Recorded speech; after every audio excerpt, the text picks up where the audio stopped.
What is up, everybody? I am Anthony DeAndrea, and this is my YouTube channel. If you are a returning viewer, thank you so much for coming back and checking this out. And if not, welcome, and I hope you find value in this today. Today, what we're focusing on is fitness and mental health, the relationship between the two. A little bit about me, I'm a transformational nutrition coach, so that means I'm a professional in mental, physical, and spiritual health. I did go a specialist route in mental wellness and emotional eating, strictly due to my past experiences with mental health and my ongoing battle that I go through every single day, fighting back, Right here's an intro video about my childhood, about my story, if you're interested in checking it out. And, let's get into it. So what is fitness? It could mean, the typical exercise like weightlifting, cardio, CrossFit, calisthenics, high intensity interval training, every minute on the minute. Like, there's so many options to choose from. But in regard to fitness and movement, I don't really consider those things are important, but you could also do yoga, dancing, stretching, gardening, cleaning your house, like mopping and sweeping, just moving your body and getting the blood flow moving has drastic effects, not only on your physical health, but on your mental health as well. And what I first want to talk about today is what happens to your mind when you aren't moving. What happens when you have a lack of fitness in your life. And I came across a study from BMC Medicine. It was a 7-year study that started in, I think, 2013, or maybe 2010, around there. 150,000 participants, but they found that when you have a low cardiorespiratory fitness level and low muscle strength, your risk of depression increases by 98% and anxiety increases by 60%. I think we can clearly see how the events that taken place over the past year has drastically impacted and caused that epidemic of mental health to surge. Staying indoors, lockdowns, social distancing, the gyms are closed, etc., etc. And hey, even Dr. Aaron Candola himself, he was the head of this study. And I'm going to read his quote from the report that said, "People are not as active as they used to be, and that's worrying. Even more so now that global lockdowns have closed gyms and limited how much time people are spending out of the house. Physical activity is an important part of our lives and can play a key role in preventing mental health disorders." I mean, that's pretty self-explanatory, you know what I mean? There's good news, though. There's good news. So, as I just said, not having fitness a part of your life drastically increases your risk of having anxiety and depression by depression was 98%, anxiety was 60%. However, after just 3 weeks of implementing fitness in your life, your risk of mental illness decreases by 32.5%, and that was found in the same study that I just mentioned. And I'll link those below as well, so you can check it out yourself if you would like.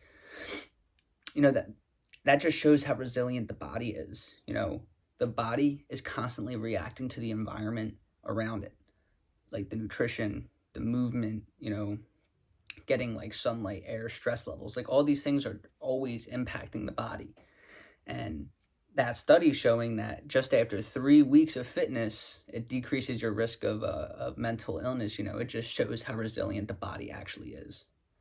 So now let's go into why. I'm a real analytical person, so I like to find out the why behind things. Why does physical fitness impact mental health? So the first thing is people say getting high on fitness, you know what I mean? And it's because of the effect it has on neurotransmitters and hormones.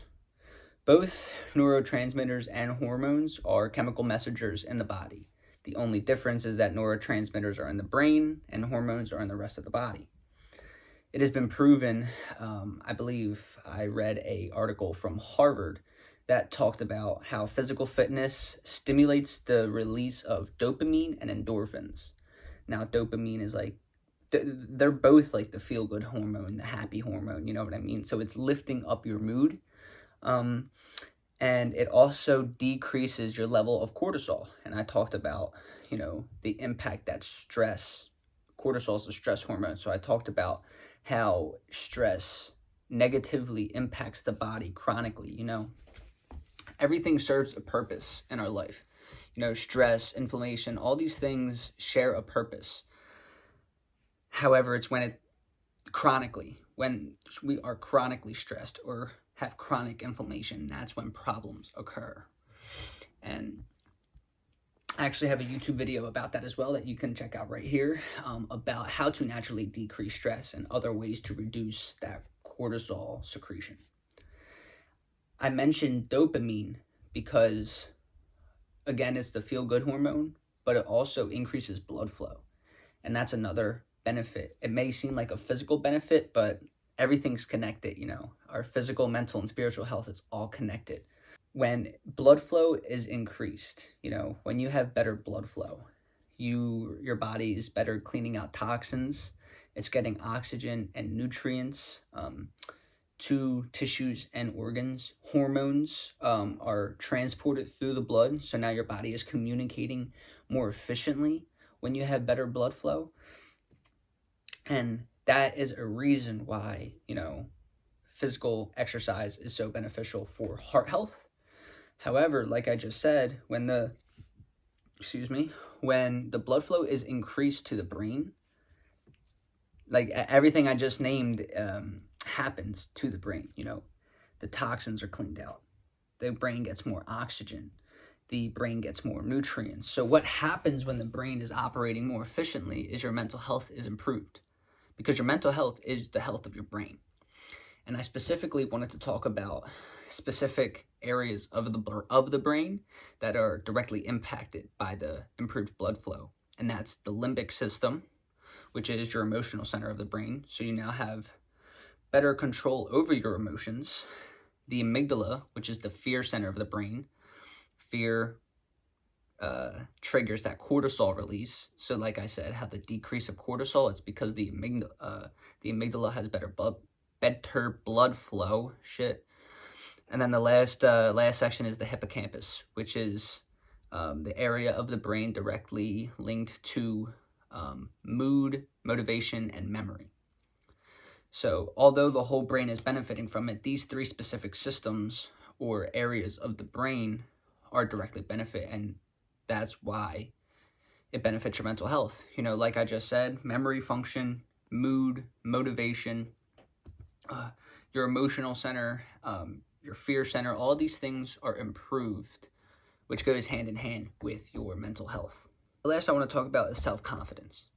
And your self-confidence increases the more you move and the more you are physically fit. Why? You are able to look in the mirror and be proud of what you see. I know for me, when I first started my whole journey on, naturally and holistically healing my mind, I hated what I saw in the mirror. I was a skinny kid, but I call it like an unhealthy skinny. I had no muscle tone, really I just wasn't looking good. I just wasn't resonating with who I saw in the mirror, so I changed that, and my self-confidence improved once I started buckling down on the physical fitness aspect, on top of other things as well. Also, when you're moving more, especially if you're going to the gym, it's more of a sense of community, which is more on the spiritual aspect. When you are paired with like-minded people trying to achieve the same thing that you're trying to achieve, it just makes it so much easier. It's enriching another area of your life, like I said, spiritually, like with relationships and things like that. You feel a part of a community, and that really boosts self-confidence as well. And as we all know, self-confidence is vital for optimal mental wellness, and it's super important to have self-confidence while you're fighting this battle, because again, it's not easy. And if it was easy, I wouldn't be talking about this right now. You know what I mean? That's all I have for us today. if you watched my intro video and like heard a little bit about my story, you know, I faced a lot of trauma as a kid, and I know the devastating effects that mental health can have on a person, you know, and the fact that, you know, mental illness and mental health issues has drastically increased. I'm pretty sure suicide has gone up over 200% in the past calendar year. You know, that shit's heartbreaking to me, man. That really, you know, really hits home. It really upsets me. So I'm just trying to help one person at a time. I'm just trying to help somebody get out of that dark place that I was in beforehand. I'm trying to combat this epidemic that really is just getting tossed under the sheets. I know we're facing a global pandemic right now, but that doesn't take away the importance of mental health, and that we have to really take this shit seriously. Just because you can't see it doesn't mean it's not real. So my mission really is just to help people get off that roller coaster of emotion, to take back their life, live the life that they want to live, overcome that mental illness that they're fighting through. And it's not, like I said, it's a battle I face every single day. I feel like I always will, and I feel like I win that battle most of the time, and that's why I am where I am today. And all I want to do is just help you, help your family, your friends, anybody you know. I just want to help one person at a time to fight back against this epidemic. If you could share this video with a family or friend that may help, and you can help me with that mission, please do, and I would very much appreciate it. If I provided you any value, please like the video, please comment, and you know, I hope to see you guys soon. Have a great rest of your day, and I'll see you next week.